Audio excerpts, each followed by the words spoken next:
La pratique que je propose, c'est une tentative de s'approcher au corps et à la perception, les corps dans l'espace, les corps et autrui, et puis tout ce voyage interne et externe, toute cette circulation, comment éveiller chez l'artiste la qualité de présence, comment enlever les remparts entre l'œil et la chose qu'il y a devant nous, quelle capacité tenter d'éveiller et de développer la capacité d'enlever les a priori et de pouvoir au moins tenter d'éveiller encore et à renouveler constamment notre perception. Mon intention dans la ouverture de la journée, dans ce que je propose, qui est aussi un travail de perception, de dialogue entre ce qui est conscient et ce qui ne l'est pas, éveiller et aiguiser au plus fond notre perception. Et il me semble-t-il, je pense que l'architecture, tout passe par le corps. Un architecte, il a un rapport au corps. Un photographe, il a un rapport au corps. Un sonorisateur ou quelqu'un qui... On passe tout on passe par le corps. Après, c'est une question de comment éveiller le ressenti. Et ce que j'appelle la prise en contact avec ton énergie subtile, avec ce qui est difficile de nommer depuis la nuit des temps. Des philosophes, des scientifiques essayent de définir comment attraper cette question du sensible.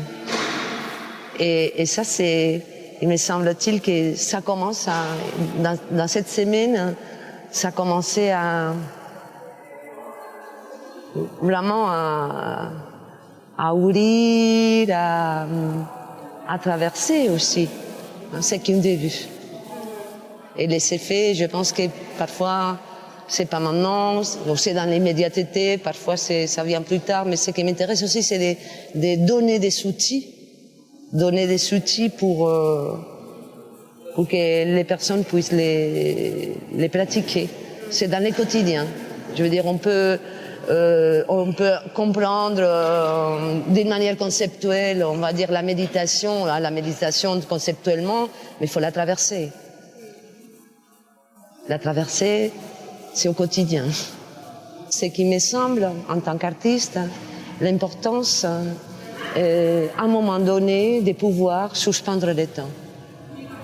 C'est-à-dire suspendre le temps pour pouvoir creuser. Qu'est-ce qu'un geste? Par quoi il est habité? On parle beaucoup des sensibles. Et à la fois, il me semble qu'il est important de renouveler et d'interroger encore qu'est-ce que les sensibles et surtout comment l'atteindre. Aussi, la question de comment créer encore une fois des espaces pour que les étudiants, qui sont aussi des artistes, comment créer des espaces qui permettent de creuser et pousser leur propre vision, leur propre perception.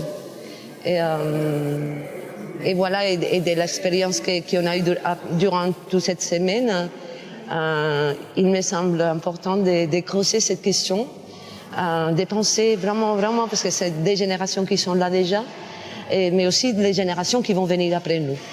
Donc, quel cadre est créé pour eux? Comment nourrir, encore une fois, l'émancipation? Il me semble-t-il que pour révéler un geste, ou permettre que les gestes se révèlent en soi, révéler comment dans la photographie, dans les labos photos, que l'image ressurgit des liquides au travers les papiers. Pour moi, les corps, on est des liquides. Donc, quel travail et quel cadre nous devions concevoir encore et encore et encore. On est encore, pour moi, un peu à la surface. Mais déjà, l'intention, elle est extraordinaire.